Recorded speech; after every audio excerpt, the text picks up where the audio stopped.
Moin Leute und herzlich willkommen zurück zu Angular mal wieder. Heute geht es um ein etwas kleineres Thema, aber was trotzdem sehr, sehr cool sein kann, weil man natürlich auch aktive Links einfach irgendwie farblich oder generell vom Style halt einfach anders haben möchte als alle anderen Links.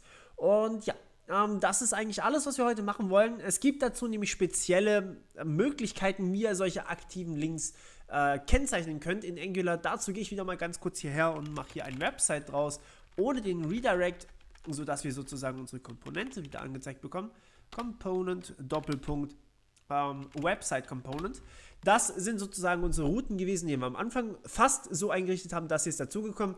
Und ja, was jetzt passiert, ist natürlich folgendes: Wenn wir hier auf Video 42 gehen, dann wird hier Angular Tutorial angegeben, während wenn wir hier auf Website gehen, Website, dann wird mir natürlich hier Website Works angezeigt. Und das ist jetzt erstmal das, was ich machen möchte. Der aktive Link hier leitet mich auf Video/42 und dann schauen wir einfach mal, wie dieser aktive Link denn aussieht, wenn ich das so geändert habe. Okay, ich gehe dazu jetzt erstmal hier rein in die App Component. Hier haben wir den Link gesetzt, also der ist direkt in unserem App Component drin und der geht auf, auf /video/42. Immer, weil mein Video-ID ändert sich nicht, aber das ist nicht so wichtig. Was wir hier hinten dranhängen können, ist eine weitere Eigenschaft, Router, ja, das ist schon da.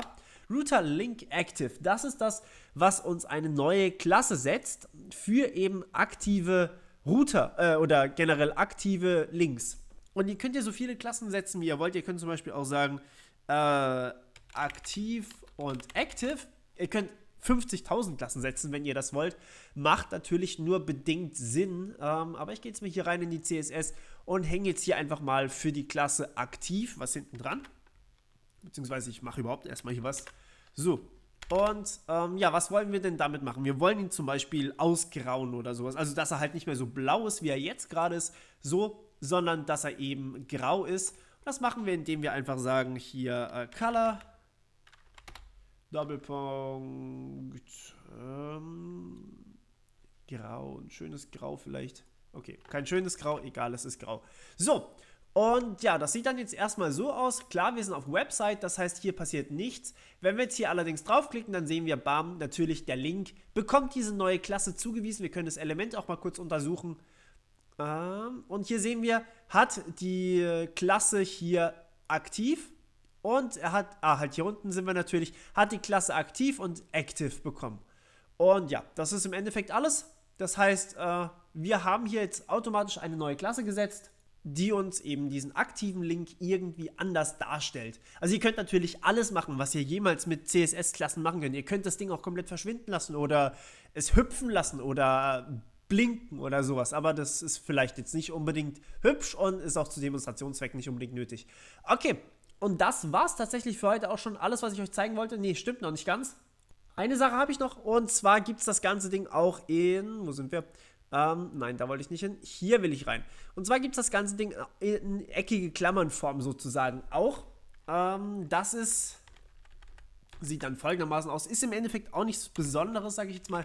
Router Link Active ist gleich, und dann können wir hier auch wieder aktiv einfach nehmen. Da reicht uns jetzt einfach mal eine Klasse.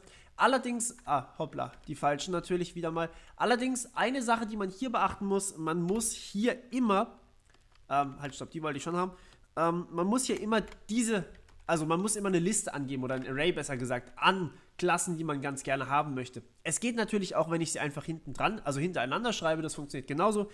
Aber so kann ich natürlich hier auch speziell sagen, okay, ich hätte ganz gerne meine erste Klasse, das heißt aktiv. Und in unserem Fall, was hatten wir noch? Active hatten wir als zweite Klasse und jetzt reicht mir der Platz nicht mehr. Genau. Und damit habe ich jetzt automatisch zwei Klassen gesetzt. Warum ist diese Schreibweise hier vielleicht von Vorteil? Selber Grund, warum wir auch hier die eckigen Klammern gebraucht haben.